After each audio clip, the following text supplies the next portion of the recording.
तो मनोज मुंतशिर से यह कहना बनता है कि भैया आपकी राइटिंग हमें समझ आ चुकी है कि आप क्या लिखते हो, और यूट्यूब पर जो इतना ज्ञान पेलते हो अपना चैनल खोलकर कि आप लेखक बनना चाहते हैं तो आप ऐसे बनिए, तो आप वैसे बनिए, आइए मैं आपको लेखक बनना सिखाता हूं।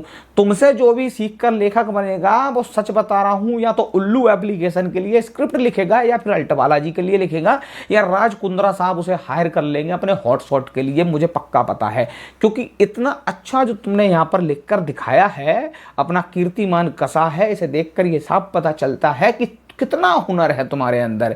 हर एक चीज को ट्रोल किया जा रहा है, इसमें कोई भी चीज ऐसी नहीं है कि जिसको ट्रोल ना किया जा रहा हो, चाहे वो सस्ते वीएफएक्स हो। सस्ते वीएफएक्स की बात चलती है और बजट 600 करोड़ रुपए होता है, समझ नहीं आता है। हालांकि 100-200 करोड़ रुपए के बजट की जब फिल्म बनती है उसमें भी वीएफएक्स का यूज होता है, तब भी कहीं ना कहीं कुछ अच्छा लगता है। हॉलीवुड की ना जाने कितनी फिल्मों से इंस्पायर होकर इन्होंने ये वीएफएक्स लेकर आए हैं। अब ये हिंदुस्तान की जनता को मूर्ख ही तो समझते हैं। इनको ये लगता है कि हिंदुस्तान की जनता के सामने हम कुछ भी लाकर दिखा देंगे अपनी क्रिएटिविटी के नाम पर तो वो लोग इसको एक्सेप्ट करेंगे। अब इनको ये नहीं पता है कि आज की डेट में हिंदुस्तान की जनता भी हॉलीवुड की फिल्में देख चुकी है और उनको भी पता है कि सारी चीजें क्या हैं, कहां से कौन आ रहा है। ऐसी ऐसी चीजें इन्होंने इस फिल्म में दिखाई हैं जिसको देखकर ये लगता है कि भैया हॉलीवुड से सीधी सीधी कॉपी की गई है।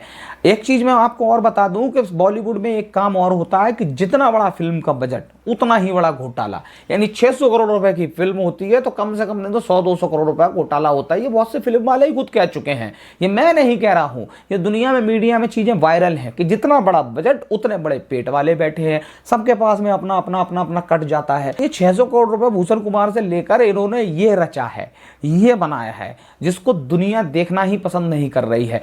दूसरी चीज, रामायण जैसे सब्जेक्ट पर आप काम कर रहे हो, वहां पर उस चीज का तमाशा बनाकर रख दिया है।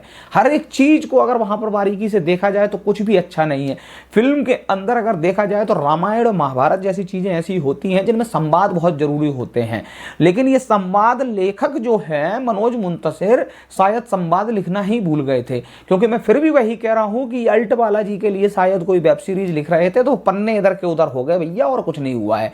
क्योंकि मुझे नहीं उम्मीद थी कि मनोज मुंतशिर ऐसी लेखनी करते होंगे। मनोज मुंतशिर ने यह साबित कर दिया है कि उनके पास लेखन के लिए कुछ भी नहीं है।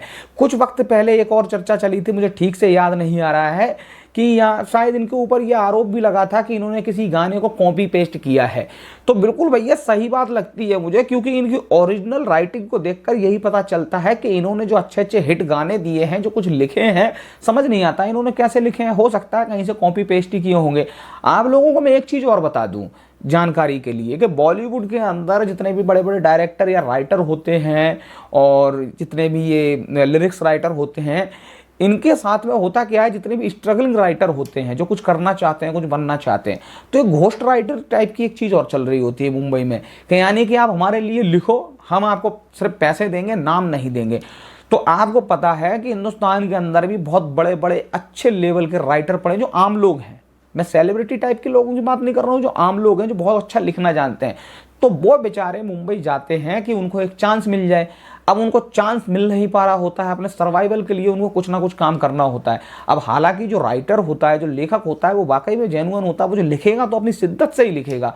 तो कुछ ऐसे लोग होते हैं जो बहुत अच्छा लिख जाते हैं। बहुत ऐसी फिल्में आपको देखने को मिलेंगी जिनमें सिर्फ नाम लगा होता है कि महेश भट्ट, कहानी किसी और ने लिखी होती है, इनका सिर्फ नाम लग जाता है। तो ऐसे ही बहुत से गाने जो होते हैं वो भी कुछ लोग इनको लिख कर देते हैं, उन लोगों को बेचारों को सिर्फ पैसा मिलता है, नाम नहीं मिलता है। और ये उस चीज की पूरी पब्लिसिटी खुद ले जाते हैं क्योंकि नाम इनका लगा है, टैग इनका लगा है। लेकिन जब भी कोई गाना अगर अच्छा, आप समझ जाइए कि अगर हिट गाना लिखा हुआ है तो ऐसे लोग नहीं लिख सकते, उनको कोई शिद्दत से डूबा हुआ कोई स्ट्रगलिंग राइटर ही लिख सकता है जो कि वो आगे चलकर हिट होता है। लेकिन वही बात है कि पहचान इनकी है तो नाम इनको मिलता है, सब कुछ इनको मिलता है। उसे सिर्फ 100, 200, 1000, 500 रुपए मिल जाते होंगे जिससे उसका भैया गुजारा भत्ता चल रहा है।